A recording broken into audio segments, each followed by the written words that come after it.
मंजिल से आगे बढ़कर मंजिल की तलाश कर, गर मिल जाए दरिया तो समंदर की तलाश कर, टूट जाता है शीशा पत्थर की चोट से, टूट जाए पत्थर ऐसा शीशा तलाश कर। नमस्कार दोस्तों, पैंथर एकेडमी में आप सभी लोगों का हार्दिक स्वागत है। मैं आपका दोस्त दैनिक समसामयिकी की सीरीज लेकर आपके बीच में उपस्थित हूं। उम्मीद है आपको ये सेशन पसंद आ रहा होगा। डेली की तरह हम लोग सेशन की शुरुआत 2 शब्द मोटिवेशनल कोट से करना चाहेंगे।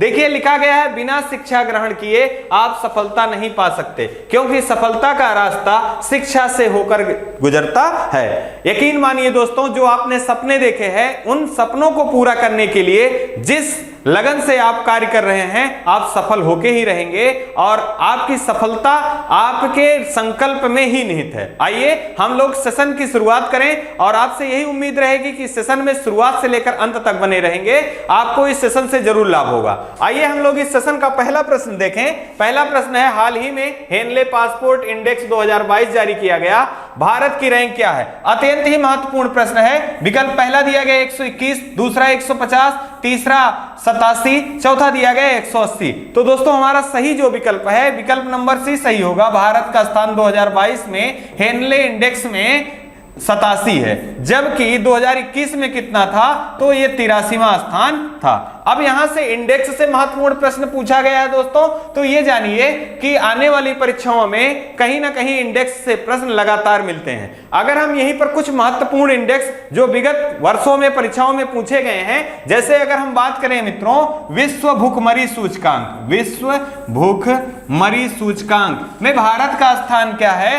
तो 101वां भारत का स्थान है। अगर हम बात करें विश्व खुशहाली, विश्व खुशहाली सूचकांक में भारत का स्थान क्या है? तो यहां पर इसका स्थान 136वां है। अगर बात हम करें विश्व शांति सूचकांक, विश्व शांति सूचकांक में भारत का स्थान क्या है? तो 135वां है। अगर हम बात करें लैंगिक समानता की, लैंगिक समानता सूचकांक, समानता सूचकांक में भारत का स्थान कितना है? तो 135वां है। और पिछले वर्ष कितना था? तो पिछले वर्ष 140 था। अगर हम बात करें यहीं पर विश्व प्रेस स्वतंत्रता सूचकांक, विश्व प्रेस स्वतंत्रता सूचकांक में भारत का स्थान कितना है? 150 है। इससे पहले कितना था? 2021 में तो 142 था। अगर हम यही बात करें भ्रष्टाचार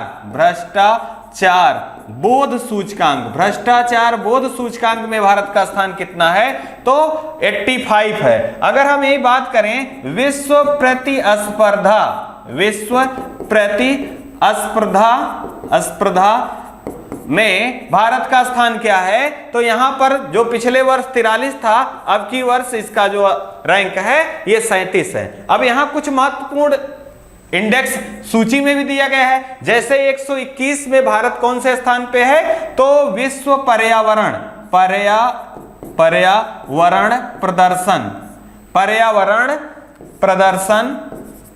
प्रदर्शन सूचकांक में भारत का स्थान कितना है? तो 180 देशों में सबसे निचले पायदान पे कौन है? तो भारत है 180 रैंक पे। जबकि सतत विकास इंडेक्स में भारत का स्थान कितना है? तो 121वां है। और विगत वर्ष में कितना था? तो विगत वर्ष में 120वां था 2021 में। ये सारे प्रश्न कहीं ना कहीं आपकी परीक्षाओं के दृष्टिकोण से अत्यंत ही महत्वपूर्ण है। आए इसी क्रम में हम लोग अगला प्रश्न देखें। देखिए अगला प्रश्न दिया गया है, हाल ही में चर्चा में रहा उद्दीपमान खिलाड़ी उन्नयन योजना का संबंध किस राज्य से है? तो देखिए यहां पहला दिया गया है उत्तराखंड, दूसरा दिया गया है उत्तर प्रदेश, तीसरा दिया गया है हिमाचल प्रदेश और चौथा दिया गया है मध्य प्रदेश। तो यहां हमारा जो सही विकल्प होगा मित्रों, यह विकल्प नंबर ए सही होगा, उत्तराखंड। उत्तराखंड में उद्दीपमान खिलाड़ी उन्नयन योजना प्रारंभ की गई। अब यहां उद्दीपमान उन्नयन से संबंधित योजना का उद्देश्य क्या है? तो प्रत्येक जिले में जो खेल में उत्कृष्ट योगदान देने वाले बच्चे और बच्चियां हैं या बालक बालिका हैं, उनको आगे ले जाने के लिए, उनके खेल के क्षेत्र में उनको प्रोत्साहन को देने के लिए एक योजना प्रारंभ किया गया उत्तराखंड सरकार के द्वारा, जिसका नाम उद्दीपमान खिलाड़ी उन्नयन योजना है। इसमें 150 बालक और 150 बालिका को प्रत्येक जिले से चिन्हित किया जाएगा और इन्हें 1500 रुपए छात्रवृत्ति के रूप में प्रोत्साहन राशि दिया जाएगा, जिससे वो अपने खेल संसाधनों को समुचित व्यवस्थित कर सकें। साथ ही साथ अगर हम बात करें यहाँ उत्तराखंड से संबंधित, तो उत्तराखंड के मुख्यमंत्री कौन हैं? तो उत्तराखंड के जो मुख्यमंत्री जी हैं पुष्कर सिंह धामी जी हैं। जबकि राज्यपाल के बारे में बात करें दोस्तों, तो गुरमीत सिंह जी जो हैं उत्तराखंड के राज्यपाल हैं। अब हाल ही में उत्तराखंड से एक प्रश्न आपको याद रखना है कि पहली बार भारत में पहली बार प्राइमरी स्तर पर नई शिक्षा नीति को लागू करने वाला कौन सा राज्य है? तो वह उत्तराखंड है। साथ ही साथ अगर हम बात करें यहीं कि उत्तराखंड के द्वारा ही कि उत्तराखंड की पहली महिला विधानसभा अध्यक्ष के रूप में किसे नियुक्त किया गया है?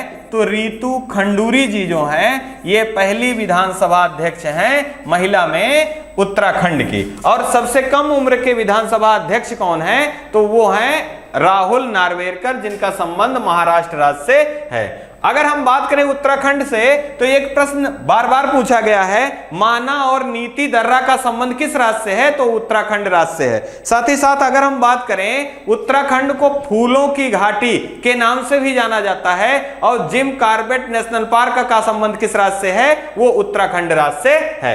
आइए इसी क्रम में हम लोग आगे बढ़े, अगला प्रश्न देख लें। हाल ही में श्रीलंका के राष्ट्रपति के रूप में किसे चुना गया? अब यह देखिए, पहला दिया गया है गोटाबाया राजपक्षे, दूसरा दिया गया रानिल विक्रमसिंघे, तीसरा महिंद्रा राजपक्षे, चौथा दिया गया अनुराग कुमारा दिसा नायके।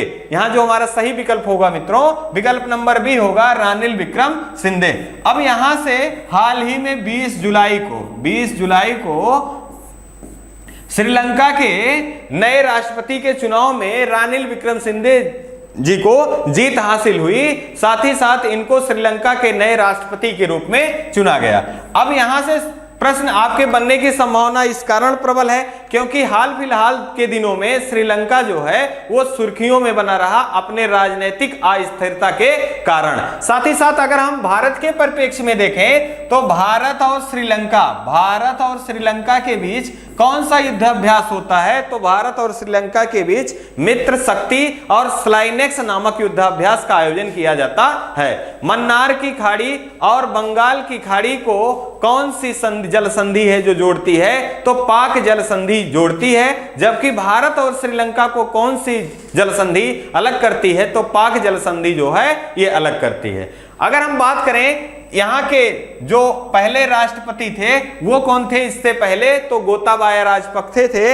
इन्हीं की नीतियों का जो जनता वहां की है, पब्लिक जो वहां का है, इन्हीं के नीतियों का विरोध करने के कारण वहां पर राजनीतिक अस्थिरता उत्पन्न हुआ। साथ ही साथ अगर हम बात करें मुख्यमंत्री के रूप में किन्होंने पहले शपथ लिया था? तो रानिल विक्रमसिंघे जी ने मई माह में 12 मई को मुख्यमंत्री के रूप में शपथ लिया था और हाल ही के दिनों में इन्होंने अपने पद से इस्तीफा दे दिया था। और उससे पहले महिंद्रा राजपक्षे जी ने मुख्यमंत्री के पद से इस्तीफा दे दिया था। आइए इसी क्रम में अगला प्रश्न देखें। हाल ही में जेद्दा शिखर सम्मेलन का आयोजन कहां किया गया? यहां देखिए, जेद्दा शिखर सम्मेलन पहला दिया गया यूएई, दूसरा अफगानिस्तान, तीसरा ईरान, चौथा सऊदी अरब। तो इस प्रश्न का सही हमारा उत्तर जो है मित्रों यह है विकल्प नंबर डी, सऊदी अरब। सऊदी अरब में जेद्दा शिखर सम्मेलन का आयोजन किया गया। अब इसमें सऊदी अरब में जेद्दा शिखर सम्मेलन का आयोजन किया गया, इसका उद्देश्य क्या था? तो इसका मुख्य उद्देश्य जो था दोस्तों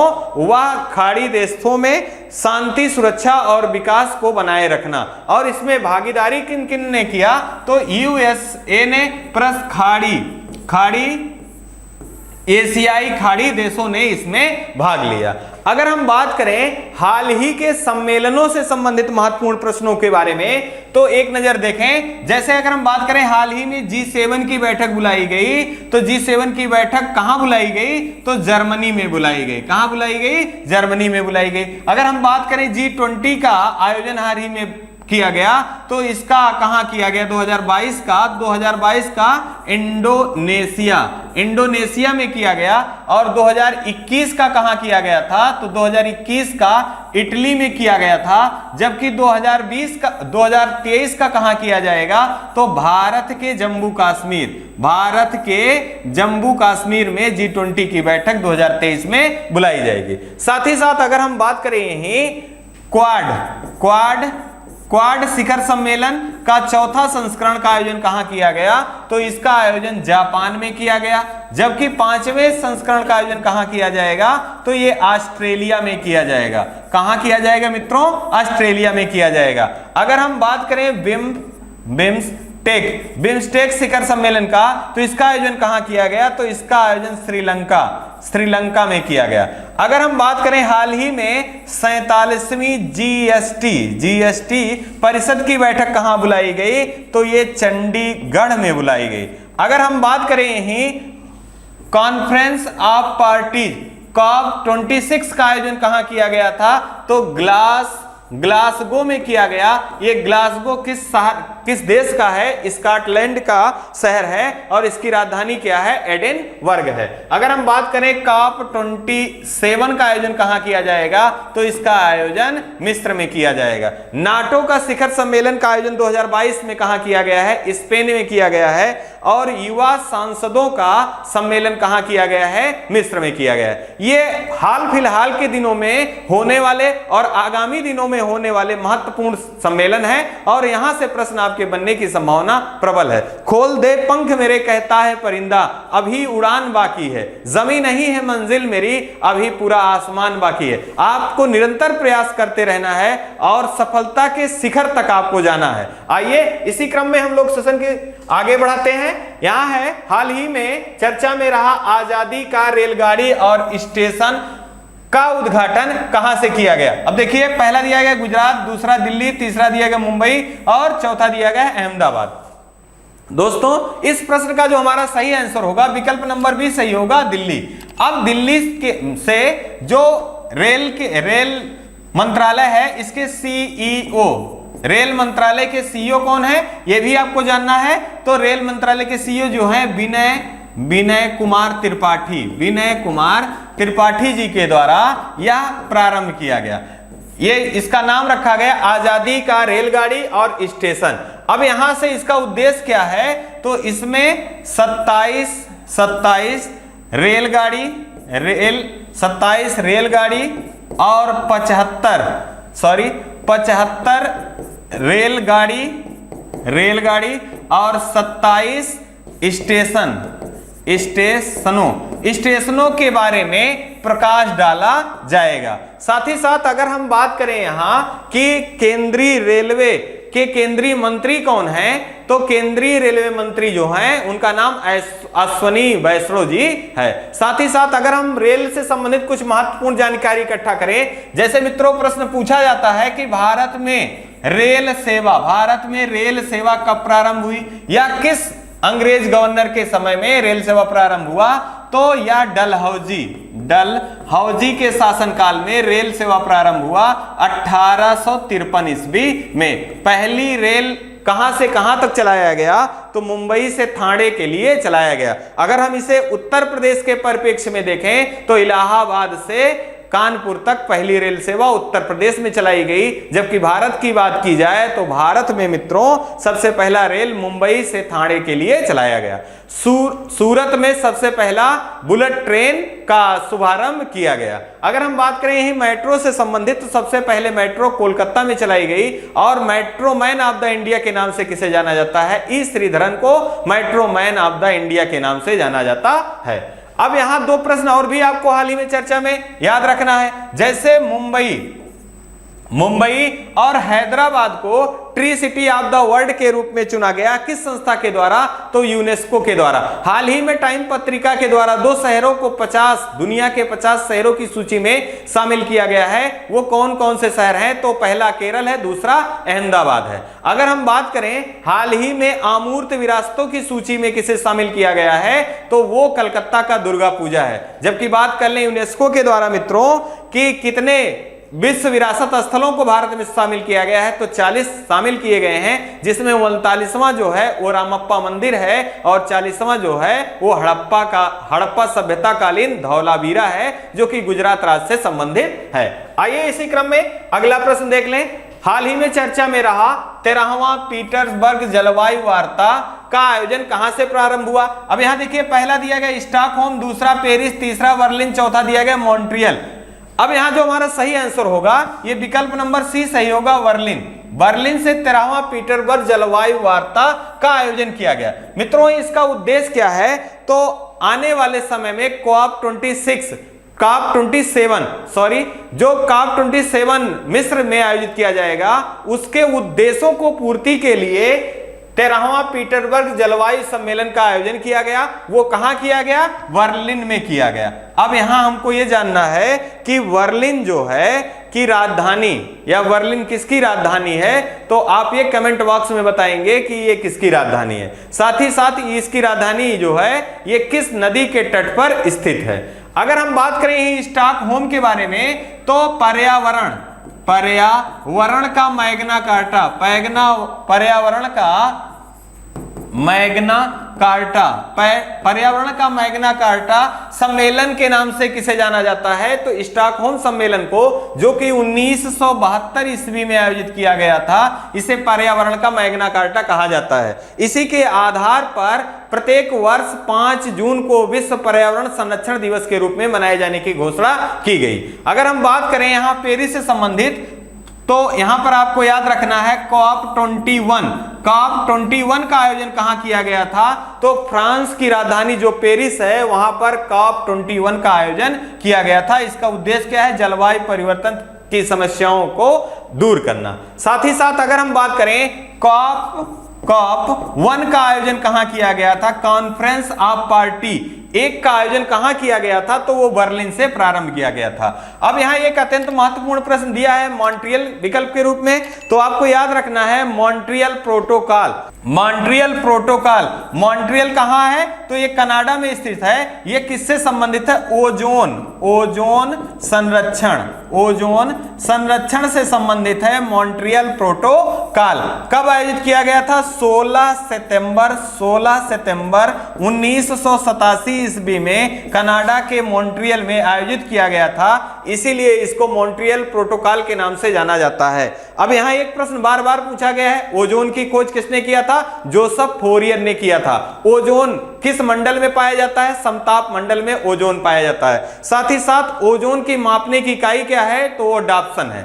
आइए इसी क्रम में हम लोग अगला प्रश्न देखें। अगला है, हाल ही में विश्व शतरंज दिवस कब मनाया गया? अब यहां देखिए, पहला दिया गया है 20 जुलाई, दूसरा 17 जुलाई, तीसरा 11 जुलाई, चौथा 15 जुलाई। दोस्तों, इस प्रश्न का जो हमारा सही होगा विकल्प नंबर ए सही होगा। प्रत्येक वर्ष 20 जुलाई को विश्व शतरंज दिवस मनाया जाता है, क्योंकि 20 जुलाई 1924 ईस्वी में विश्व शतरंज महासंघ का गठन किया गया था। इसी कारण प्रत्येक वर्ष 20 जुलाई को विश्व शतरंज दिवस के रूप में मनाया जाता है। साथ ही साथ अगर हम बात करें कि इसका मुख्यालय कहां है, तो इसका मुख्यालय जो है ये पेरिस में है। इसका मुख्यालय कहां स्थित है? पेरिस में स्थित है। इसे शॉर्ट में फीडे के नाम से भी जाना जाता है। अगर हम बात करें यही भारत के परिप्रेक्ष्य में, तो भारत के पहले ग्रैंड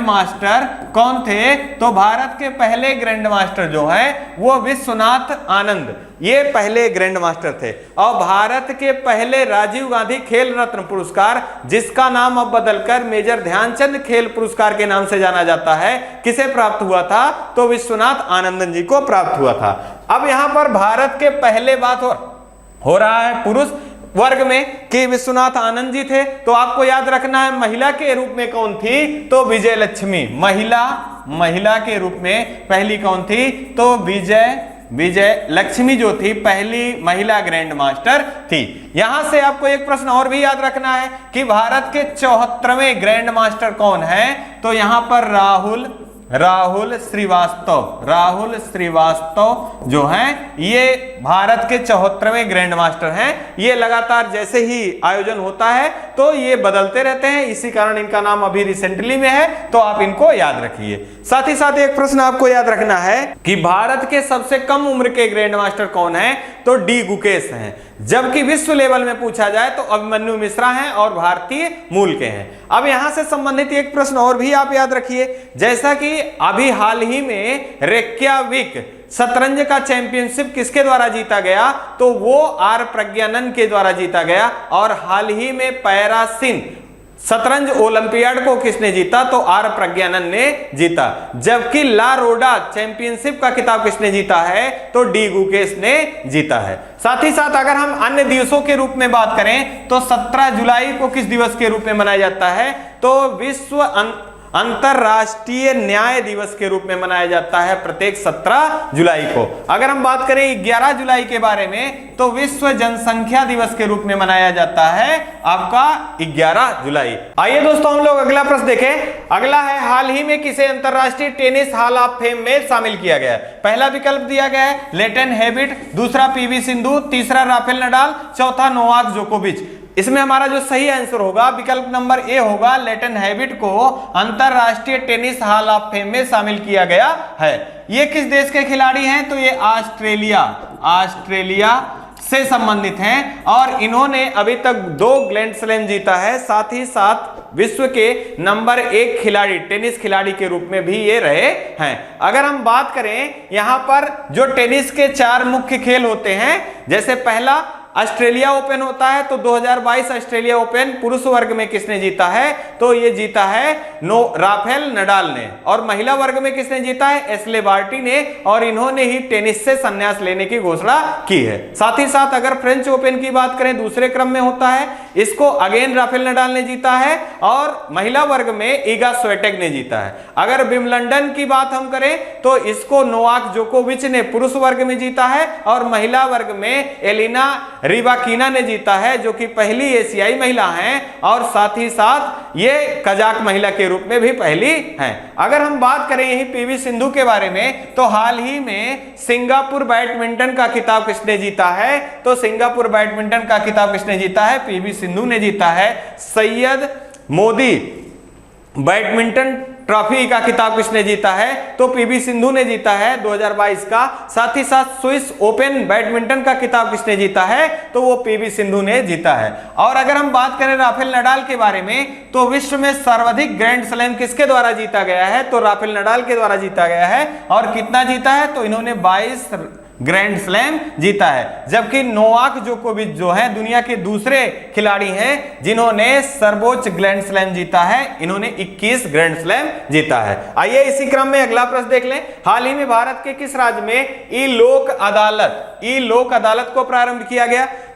दोस्तों यहां पर पहला विकल्प बिहार, दूसरा उत्तराखंड, तीसरा झारखंड, चौथा राजस्थान। इसमें जो हमारा सही विकल्प है विकल्प नंबर डी सही होगा। राजस्थान राज्य में पहला ई लोक अदालत प्रारंभ किया गया। साथ ही साथ अगर हम राजस्थान राज्य से कुछ महत्वपूर्ण जानकारी देखें तो चिरंजीवी योजना का संबंध किस राज्य से है, राजस्थान से है। बोल्ड योजना का संबंध किससे है, राजस्थान राज्य से है। अगर बात करें अनुकृति योजना का संबंध किससे है, तो राजस्थान राज्य से है। और आपको ये कमेंट बॉक्स में बताना है कि राजस्थान के अनुकृति योजना के समकक्ष उत्तर प्रदेश में कौन सी योजना चलाई जा रही है। साथ ही साथ अगर हम बात करें भारत का सबसे अधिक खारे पानी का झील सांभर झील कहां स्थित है, तो राजस्थान राज्य में स्थित है। मरु महोत्सव, ऊंट महोत्सव का आयोजन कहां किया जाता है, वो राजस्थान राज्य में किया जाता है। साथ ही साथ अगर हम बात करें उत्तराखंड से संबंधित तो देवों की भूमि के नाम से कौन सा प्रदेश जाना जाता है, तो उत्तराखंड को देवों की भूमि के नाम से जाना जाता